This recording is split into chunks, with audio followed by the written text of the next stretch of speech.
possibilities.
Hello and welcome to Esoteric Discussions with me, your host, Valentine St. Aubin. Well, this is a new show and something that's a bit different from the norm. You can catch me every other Wednesday evening from 9 here on Peterborough FM and online. So, what exactly is this show about? We'll be talking about a host of subjects that are hidden from mainstream discussions, but are not by any means less important. We'll certainly be going through the rabbit hole and back through the other side, so if you like subjects that are a bit different from the norm, then this is the place for you. Right, so let me introduce myself. My name is Valentine St. Aubin. If you want to learn more about what I do, then please do visit my website at www.valentinesaintaubin.co.uk. Okay, so have you ever had the feeling that you belong somewhere else and not here from Earth? That your soul has traveled to the infinite corners of many other worlds? Well, if you have, then you're going to love the show tonight. Today we're joined by a very special guest, Lavandar, who has taken time out of a very busy schedule to be with us this evening. She's going to be talking about galactic astrology and star markings in the natal chart. Lavandar's life has been one of galactic genetic design. Even at an early age, her psychic and telepathic abilities were extraordinary. As a very young woman, she became a master astrologer and soon embarked on her predestined journey as a Pleiadian contactee, emissary, and scribe. She was the one who coined the term starseed decades ago and has been keeping the chronicles of her otherworld experiences for many years. Lavandar is an author of 2 channeled books, Quartz Crystals, A Celestial Point of View, and 50 Questions and Answers. Lavandar's role as a mentor and galactic shaman for many celebrities, politicians, and high-profile people began after countless Pleiadian demonstrations and events. She discovered the star markings in the astrological chart through one of those demonstrations, which lasted 2.5 years. This discovery allows her to track and identify starseeds as well as decode their origins and missions. All of her journals, containing a completely comprehensive view of extraterrestrial culture, laws, history, projects, experiments, and demonstrations, have been locked in a bank vault for 30 years, with a Pleiadian directive to hold the information until instructed to release it to the world. The signal for release has occurred, and she's now making her remarkable story public through her website, starseedhotline.com, and Starseed Radio Academy, a radio show on Blog Talk Radio. Lavandar, welcome to the show, and thank you so much for being with us this evening. Are you there? Valentine, thank you so much for having me as a guest on your show, and I loved your website, I loved your picture, and you know, when we did a session together and I talked to you about your star markings, I had a feeling that you were going to go very far in this work, and here you are. Yes, indeed. Well, I've travelled quite far in the last few months, that's for sure. So let's just get to it. I mean, you must have, without a doubt, have had some incredible things happen to you in your life. Let's just start slowly, because I'm sure some of the people in this audience tonight may not be familiar with terms such as starseed, or even things such as extraterrestrial and the origins of ETs and those types of subjects. So let's just start slowly. Let's start from the beginning, because obviously people have a hard time believing that there is life beyond Earth. And, we've basically been brainwashed and misled on so many levels to dismiss even the idea that that there is life beyond this small planet that we call Earth. I mean, the fact is, there is a bigger story to tell, and our world governments are well informed of this information. But it's time for the public to catch up with this fact. Now, I know you were obviously a very special child, so tell us, when and how did contact with the Pleiadians begin for you? Well, I was genetically designed to do this work. It took, many, many years of discovering how I was going to be, playing on the planet. And I kept a journal of my experiences. I had an encounter out in the Mojave Desert at Giant Rock back in 1977 that totally changed my life. I had an encounter with a being underneath Giant Rock, and I had just had a very, very tragic love affair that had just ended, and I was very heartbroken, and I was living in Las Vegas.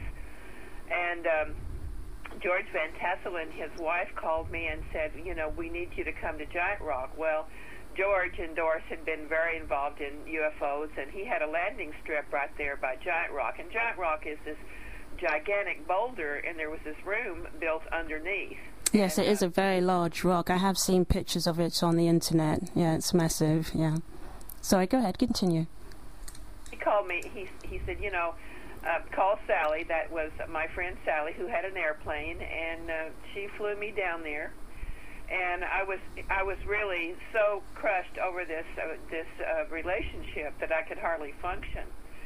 And what had happened is on the New Year's, this was like on February 7th of 1977, but on January 1, I had been with this man in a helicopter and in Las Vegas, and we were drinking whiskey and going down the middle of the strip in a helicopter. I was amazed that we weren't killed, or at least, captured by the police after it was over. But I lost my wristwatch, and I was very heartbroken because my dad had given it to me. And so I looked everywhere for this wristwatch at Caesar's Palace and at all the gambling places. So after this love affair broke, then and the reason I bring the wristwatch up is because what happened at Giant Rock. When I got down there, Doris said, I think you need to go and just sit under the rock for a little while. They knew I was really brokenhearted. So I went under the rock, and I thought, well, nothing's happening. I'm just going to leave. And I turned around, and I heard a voice. And as I was going up the stairs, I turned around, and here was this being standing there. And I looked at him, and he didn't have pores in his skin. He looked like a golden statue. He had very bronze skin, and he looked like he had on a very bad wig. But he was like a cross between John Saxon and, well, he was very dark and just gorgeous. He was just a gorgeous being. And he didn't speak to me with his mouth. He spoke to me with his mind. And I said, well, who are you? And it's like, oh, my goodness. And he said, put out your hand. And I put out my hand, and he put the lost wristwatch in my hand. Wow. And as he was closing my hand, he was talking to me and telling me what was going to be happening to me in the next 25 years of my life. I mean, I cannot even believe the download that happened to me at that time. When I woke up, I woke up on the stairs, and I looked at the watch, and it was running backwards, and 2 hours had gone. Wow. So that's kind of where all of this started, was back in 1970. And here's the other funny part. Mm-hmm. When I went back to George and Doris's home and had dinner, and then we got in the airplane and flew home, I couldn't remember the guy that had broken I couldn't even remember his name. It was like, whoa, this experience took over my life in such a way that it was like he was so non-essential at that moment. And I was, of course, very relieved that I no longer had a heartbreak. And I had this watch in my hand, and I've kept it all these years because it's like that was the beginning of really, the big experiments that would happen to me. Right. So this gentleman, let's say, this dark, lovely-looking man that appeared to you. So he was from the Pleiades, was he? Yes. Yes, he was. Okay. I mean, when I was much younger, in my earlier years, I remember seeing. This was when I was living in America at the time. I think it was a television movie. It was called Out on a Limb by Shirley MacLaine, and that's when I first came across the Pleiadians, let's say, and I was just so fascinated by it all. But I was still very young. I was about 16, 17 at the time. I think it was around 1989. I then went on to read her book, Out on a Limb, when I was about 19. And ever since then, I've always been really fascinated with the Pleiades and any information coming from them. So in terms of how your work then progressed, how did you get to the next step to identify, let's say, what a starseed is? Because you've coined the term starseed. So how did you then progress along with that story to the next stage in your life, let's say? Just as an addition to what you said, Shirley MacLaine actually edited Out on a Limb at my cabin in Cripple Creek. Right, so you worked with Shirley, did you? I have had a lot of adventures with Shirley, yeah. And I've written a great deal of adventures about what we experienced, and I have them in the vault, but I haven't released. This is the other thing about your work, is that you are basically giving out the information bit by bit, because you're not just going to release everything all at once, because we're not ready for this, are we? So you're doing it step by step, if I'm correct. Is that right? Yes, I released the story that I just told you in great detail, and you can hear it on the archives on blogtalkradio.com /starseed-radio-academy under Crack Between the Worlds, and it's on September 18th. That's in the archives. The complete story of what I just gave you a brief description of. But yes, I'm releasing a little bit at a time, and I got to tell you, I was a little nervous when I first decided to release the information. I didn't, when you hold something for 30 years, and then you decide to let the baby out, in the world, it was like I was very I didn't know what people would think about it. Yes. And then I realized that they were really excited about this news, and I can't tell you how many emails and how much our program has grown since I released the information, and it's like it's like a wildfire that's hit the planet. So I'm glad now that I did it. Yeah, well, I mean, this is what I was saying at the beginning of the show. I think so many people have been conditioned to just believe that anything outside of Earth is just fantasy. We just sort of exist in the solar system and we're just by ourselves. I like to make it be an example of people in the Middle Ages when they thought the Earth was flat. It's sort of that kind of mindset. And I suppose you could say I'm still not completely convinced that we are now at the cusp of many people at least having a more open-minded approach to this kind of information than what we have had in the last few hundred years. But there's still a long way to go, obviously, so I can understand the hesitation and the fear.